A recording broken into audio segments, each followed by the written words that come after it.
લા મોબાઈલ કોઈ બોલા આવતો કેમ લા આવતો છ બૂટ પહેરેલા છે. ચાલો પાછળ સ્ટાર્ટ કર્યો. સ્ટાર્ટ જ છે.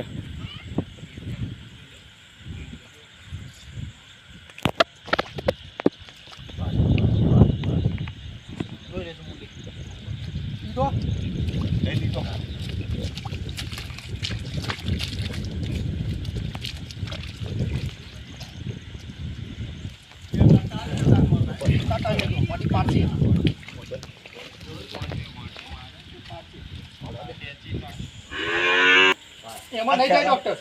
ઠેલામ છે ને આગળ ટેપ છે માપી એમાં નહીં જાય. ખબર જશે આમ જ જતો રહેશે. અવળો બોરા આગલી ચેનમાં છે. પેલા માપ પેલા માપ ને તો કશું નહીં થાય.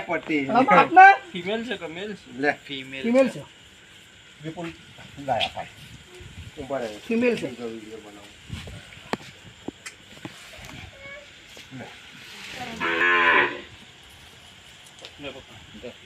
ચલો આ બાજુ બેટરી કરના લઈ જા 10 ફૂટની ઉપર છે યાર. સંજય સહેલો કહેવાય. પકડે. છૂટન તો આપણી ઉપર લે ચાલ ચાલે દે ફટાફટ આમાં આવશે અશોક કાકા. આવી જશે આમ જ ચાલે નહીં ચડા પણ નહીં તો જગ્યા. ઉડાવો તો હું એમ જ ચડાવી ના દઉં. પણ જગ્યા નહીં જોવું ને આટલું નહીં વર. આવી જશે ચડાવો ચલો ચલો. મૂડું મજા લઈએ ની મારા છોકરો. હા મૂડું મજા લે ની મારા.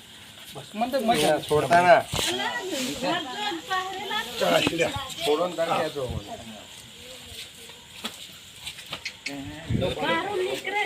મારી મોટી એક બે કાટ.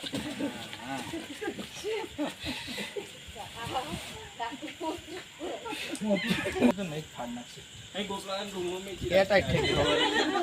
એ ટાઈટ થઈ ગયો. જોઈ ચલા અશોક કાકા સરસ. ના ગોટ પાડી પડશે યાર. દોડીને તો સટકી જાય. દોસ્તો હું વાઇલ્ડ લાઈફ રેસ્ક્યુ ટ્રસ્ટ વડોદરાનો કાર્યકર અશોક પટેલ બોલું છું અને મારી સાથે મારા સહકાર્યકર મયંકભાઈ પટેલ તેઓ પણ વાઇલ્ડ લાઈફ રેસ્ક્યુ ટ્રસ્ટના કાર્યકર છે. અત્યારે રાત્રે 8:30 વાગે વિપુલભાઈ બાબતભાઈ પટેલનો ફોન આવ્યો હતો કે અમારા ગુલાબ ફાર્મ પર એક અજગર આવી ગયો છે તો તમે આવો. જેના કારણે અહીંયા રહેતા માણસો ભયભીત થયા હતા એટલે અમે તાત્કાલિક અહીંયા આવ્યા અને જોયું તો એક 11 ફૂટ લાંબો અજગર હતો જેનું અમે ટીમ વર્ક કરીને સફળતાપૂર્વક રેસ્ક્યુ કરી છે, જેને અમે વન વિભાગને સુપ્રત કરીશું. આ સાપના કારણે અહીંયા લોકો જે ભયભીત થયા હતા તે તમે જોઈ રહ્યા છો.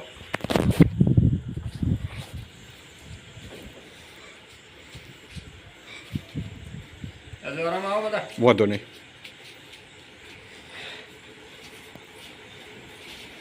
અહીંયા નાના બાળકો પણ છે જેમને જોખમ હતું. એ અમારા આ રેસ્ક્યુ કરવાના કારણે હવે તેઓ ભયમુક્ત થયા છે. જય હિન્દ.